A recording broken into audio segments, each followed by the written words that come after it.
In this episode, we talk about the killing of 6 people, which has led to a political controversy in UP. We also talk about a notorious criminal escaping from a state-run hospital. But first, we talk about India's Olympic hopes. Hi, I'm Shashank Bhargava, and you're listening to Three Things, the Indian Express news show. The city of Mumbai has been gearing to host the 141st session of the International Olympic Committee, which is scheduled to start its sessions on the 15th of October. And this is an important development for India, particularly because it has been vying for the opportunity to host the Games one day. And although the official bidding process has not yet started, talking to the media earlier this week, the president of the International Olympic Committee, Thomas Bach, said that there are serious considerations about the possibility. To talk about what it takes to host the Olympics and what it means for a country, we are now joined by Indian Express's Amit Kamath. Amit, tell us, what does it take for a country to be selected as the host country for the Olympics? First, it's a long drawn process as always. There is a future host commission which is there, which will look at your candidature. Then usually there are multiple cities bidding for it. So you will also have to show why your bid is better than those bids. The future host commission will look at it, will forward the approval. It will go to the executive board. Then, finally what happens is it's put to a vote by the IOC session where everybody votes for whichever is their preferred host city among the bidders, and then you get it. When I say it's a long drawn process, you look at just something like the Paris Olympics. The Paris Olympics was something that was awarded back in 2017, which was 7 years before they were supposed to host the games. The Los Angeles Olympics was also awarded the same day. So which means 11 years before they were awarded the Olympics. Brisbane as well. Brisbane, which is going to be the host of the 2032 games, they were also awarded it in 2021. So 11 years for them as well. Right, so the country gets almost a decade-long head start. But talk about what criteria a country must meet to be selected.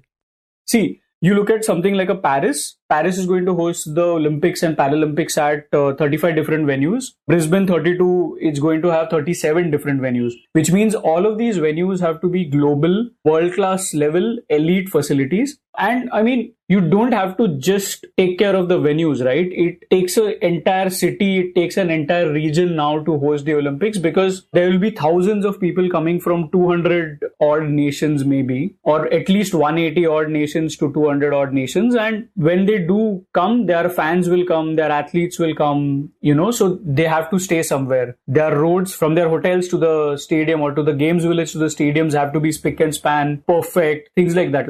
You can't ever have a situation where an athlete is stuck in traffic, so he can't get to the venue on time. So all of those things operationally have to be taken care of. It is a long drawn process and it is a very painstaking one to host the Olympics. And Amit, although it's too early, do we know which city India will choose to host the games? So the thing is, all of our events, big ticket events that we've hosted, the Asian Games or the Commonwealth Games, have all been in Delhi. This time around, if we are going to bid for the Olympics, it seems very likely that Ahmedabad or Gandhinagar might put in like a joint bid, or maybe just Ahmedabad with some events being hosted at Gandhinagar. That is a possibility. Nobody has come on record and said what city will be the host, but then there is a very strong chance it will be one of those two cities or those two cities in conjunction. Right, and these are, of course, the cities where the national games took place as well, so the idea will be to build on them. But Amit, and perhaps there is an obvious answer to this, but why would a country want to host the Olympics? Is it just a combination of prestige and the possible economic benefits that come from it? Obviously it is about prestige, but then it also marks you out in a sense as a global city, right? You look at the current hosts or the past hosts. You are going to have Paris as the host of the next Olympics, Los Angeles as the host of the next Olympics after that, and Brisbane. Before that, we've had Tokyo in 2020, Rio de Janeiro in 2016. Now, the whole idea of hosting the Olympics is not just the fact that it's a prestige thing, but it also allows a country to show off its best bits, show off not just the city that is hosting the Olympics, but the state that is hosting it, the country that is hosting it. So India, with its ambitions of becoming like a global country, for them hosting the Olympics works in that sense also, that you can show what the culture of India is, what its ambitions are, what the story of India is in a sense. You can maybe compare it to the G20 summit where a lot of leaders came, but then leaders came, journalists came, sure, but then not too many people came. But when you have an Olympics in India, it will also bring in a lot of footfall in terms of fans who want to see their athletes compete. And see, for a regular person, let's just look at somebody from maybe Africa or Asian countries. For them, maybe traveling to Paris is going to be an expensive endeavor during the Olympics. For them, maybe traveling to Los Angeles is going to be an expensive endeavor. Traveling to Brisbane might be expensive. But traveling to India will be slightly more cheaper than compared to all of these. So it also works from that sense. Like you can target, more people to come to India. And that will also help us in terms of like tourism, economy, things like that. And what do we know about the after effects of hosting the Olympics? What does hosting, the biggest sporting tournament leave a country with? So, there you are going to have a lot of mixed emotions, right? A lot of people, a lot of critics of the Olympic movement say that, it tends to extract a lot from the host city, but doesn't give back as much. So now what has happened is the IOC, which is the organizing body of sorts for the Olympic movement, they've tried to make hosting the Olympics as economical and as sustainable as possible. They don't have regulations that you should have everything new. So you can use old stadiums that already existed there and, just refurbish it so that you don't have to build something from scratch. If you have to have let's say over 30 stadiums, building that is going to take a lot of money. So that is why IOC is not very particular. The other thing that the critics talk about when hosting the games is that they frequently point at what hosting the Olympics did to the economy of Athens, which hosted the games in 2004, or they look at Rio 2016 and say that, it's kind of left its mark in a bad way, maybe in Rio. And there are also obviously concerns that when the Olympics is coming to town, your cities get gentrified. The poor people get even more marginalized, driven out from the main cities because, you are going to have a sudden influx of global tourists. So those are all valid concerns, but then there is also the other side of it. In certain cities where there are infrastructure basically agar lacking hai, hosting an Olympics is a way for the city, the country, the state governments to kind of upgrade everything. You will suddenly see that there is a metro system being built. You will see that the roads are being done. There is like a cycle lane of sorts. All of these things, like cities start to look slightly greener, slightly cleaner. There are these murals that will be there everywhere. So there are other things that come along with hosting the Olympics. And next we talk about the killing of 6 people in UP. The murders took place on the morning of 2nd October in Deoria's Fatehpur village in eastern UP. A land deal was supposed to take place between a former Zilla Parishad member, Prem Prakash Yadav, and Satya Prakash Dubey. When we spoke to Indian Express's Asad Rahman, he told us that disputes over that land deal had been going on for years.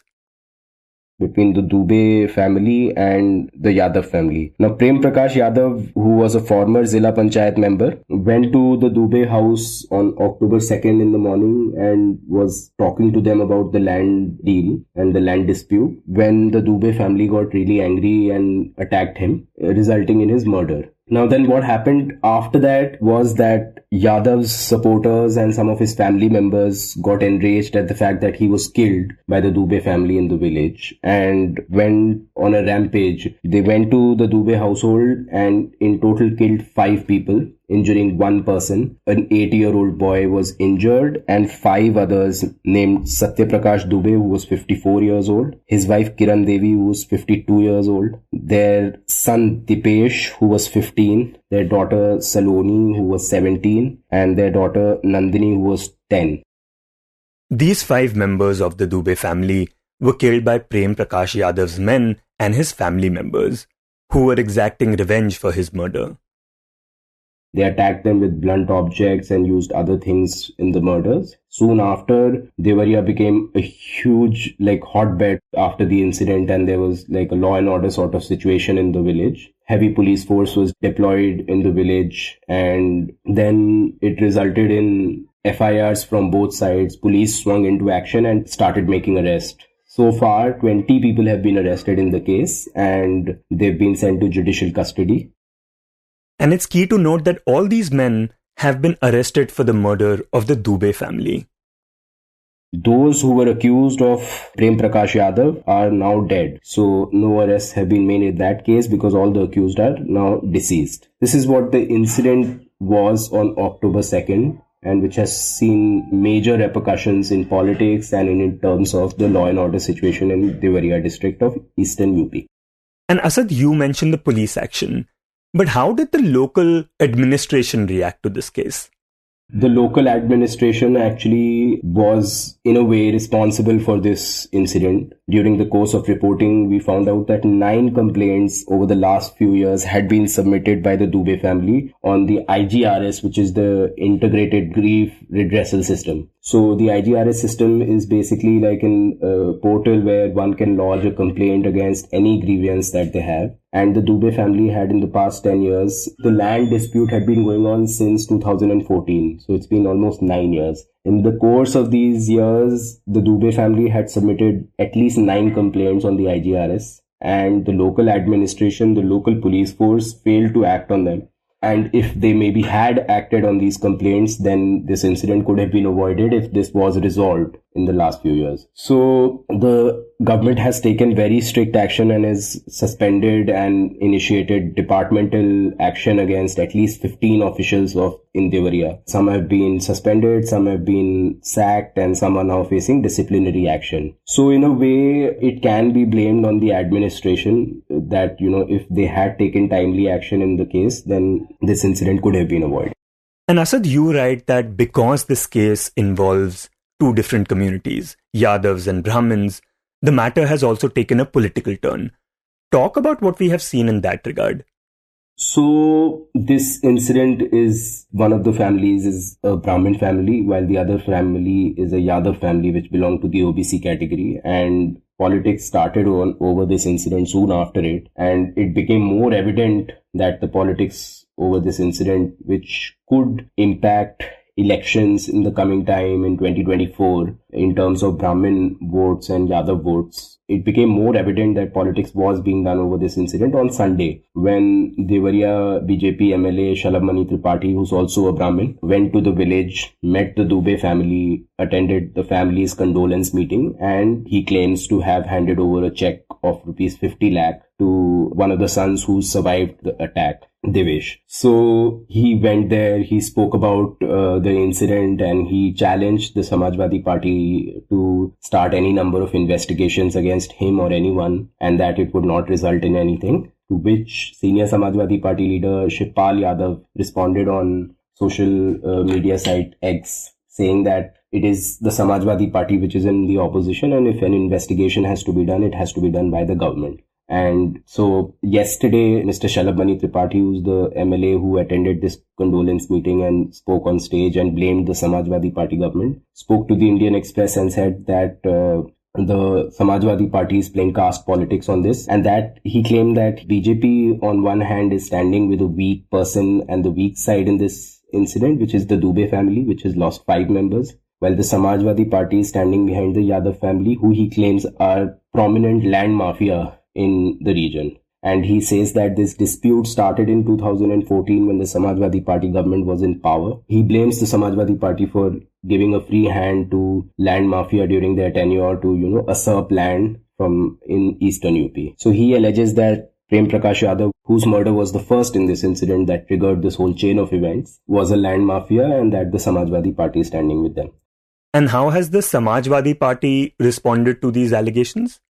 So now, on the other hand, the Samajwadi Party has said that the BJP is trying to start a caste war, which they say in Hindi is jatiya jang karana chahte hain ye. So the Samajwadi Party local leadership in Deoria has blamed the BJP for playing caste politics on this, and has said that Mr. Tripathi, the MLA, is trying to appease the Brahmin community. Now, the Samajwadi Party has questioned why the BJP MLA, the Deputy CM, the Chief Minister Yogi Adityanath, these people have only met the Dubey family, and why they are not reaching out to the Yadav family. Samajwadi Party delegation on Tuesday met both families and assured them of their support and claimed that they're there to share the grief on both sides, and blamed the BJP for playing politics over an incident of murder.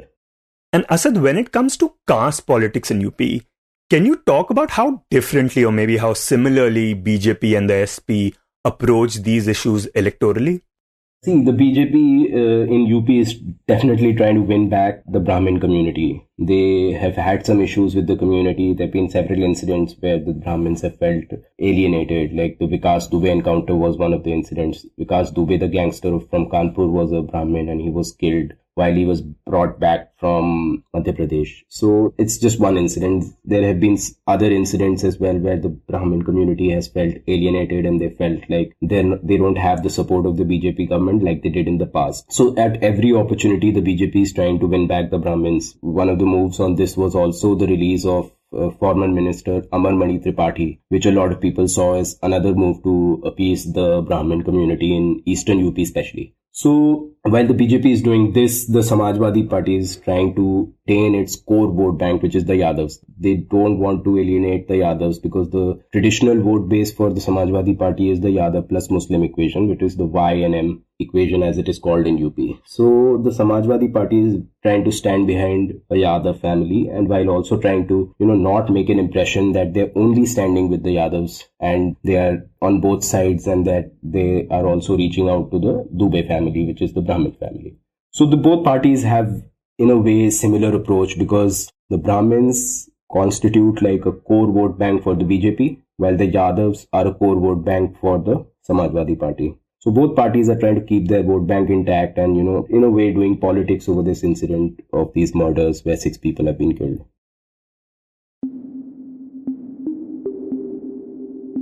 And in the end, we talk about a notorious criminal escaping from a state-run hospital in Pune. Earlier this month, Pune police was on high alert after a high-profile narcotics racket operative, Lalit Anil Patil, escaped from the city's Sassoon General Hospital. Patil had apparently been receiving treatment there since June for tuberculosis and a hernia. The Indian Express's Chandan Haygunde tells us that Patil was initially active in the political circles of Nashik. Apparently, he was found involved in some criminal activities, and as per police records, he was previously booked in a Dakaiti case lodged at the Nifad police station in Nashik in 2012. But later on, he started earning money from persons arrested in drug rackets by providing them lawyers. This is how he came in contact with the drug racketeers, and slowly he became a key member of the drug cartel. Patil was arrested by the Pimpri-Chinchwad police along with 21 others in connection with a big drug bust case in which 20 kilograms of mephedrone worth rupees 20 crores was seized from Chakan area in Pune in October 2020. And this is how he ended up in prison in the first place. Now, according to the police, while in prison, Patil often complained of medical problems and eventually managed to get himself admitted to the Sassoon hospital for a total of 16 months. He even had an operation scheduled, but the police eventually figured out his scam. Turns out that Patil was allegedly orchestrating the drug cartel from his hospital ward, with the assistance of an aide, a canteen staffer, and 2 iPhones. An investigation was launched when the Pune police apprehended Patil's suspected accomplice, a man by the name of Subhash Janki Mandal. Pune police arrested his aide, Subhash Mandal, on September 30 with possession of mephedrone worth 2.14 crores. And it transpired during investigation that Patil, who was under treatment at the ward number 16 of the hospital, allegedly supplied this mephedrone to Mandal through a hospital canteen staffer identified as Rauf Sheikh. So cops also seized 2 iPhones from Patil during a search at the hospital ward. An FIR was lodged against Patil, Mandal and the canteen staffer Sheikh at the Bangarden police station under the sections of NDPS Act. And while the probe in this case was on, police were trying to find out whether any insider was involved and how Patil was managing the entire drug cartel activities from the hospital ward. Patil mysteriously escaped from the Sassoon hospital around 7:40 p.m. on October 2. Now, Patil's escape has raised some serious security concerns. And what's more alarming is that this was not the first time that a prisoner had escaped from the Sassoon General Hospital. In the last 13 years, 10 such cases have been reported. Chandan tells us what security measures were in place before Patil escaped.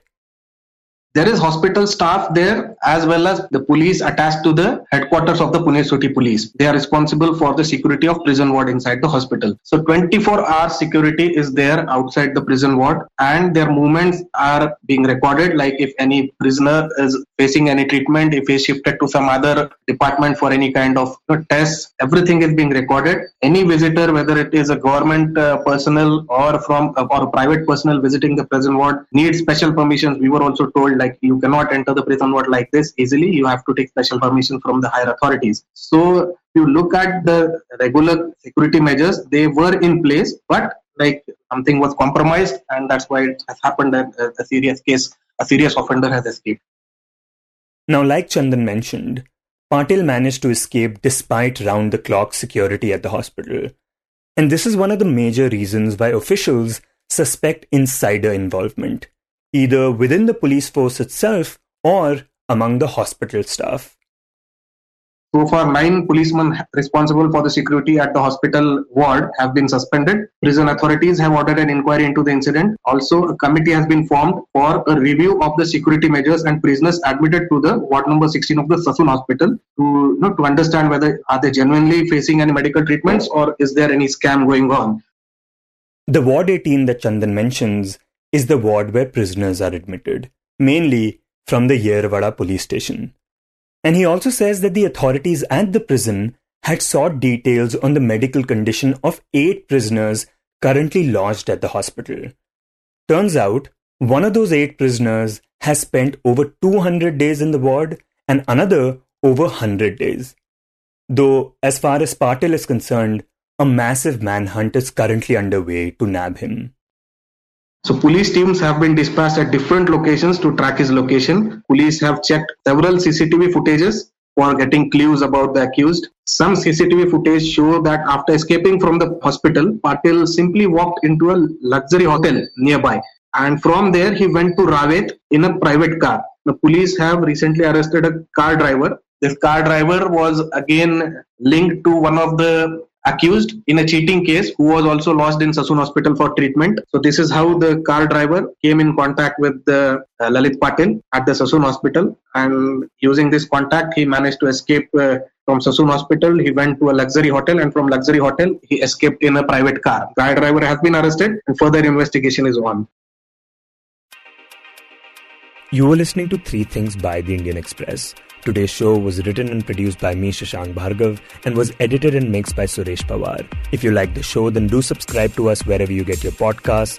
You can also recommend the show to someone you think will like it, share it with a friend or someone in your family. It's the best way for people to get to know about us. You can tweet us at Express Podcasts and write to us at podcasts@indianexpress.com.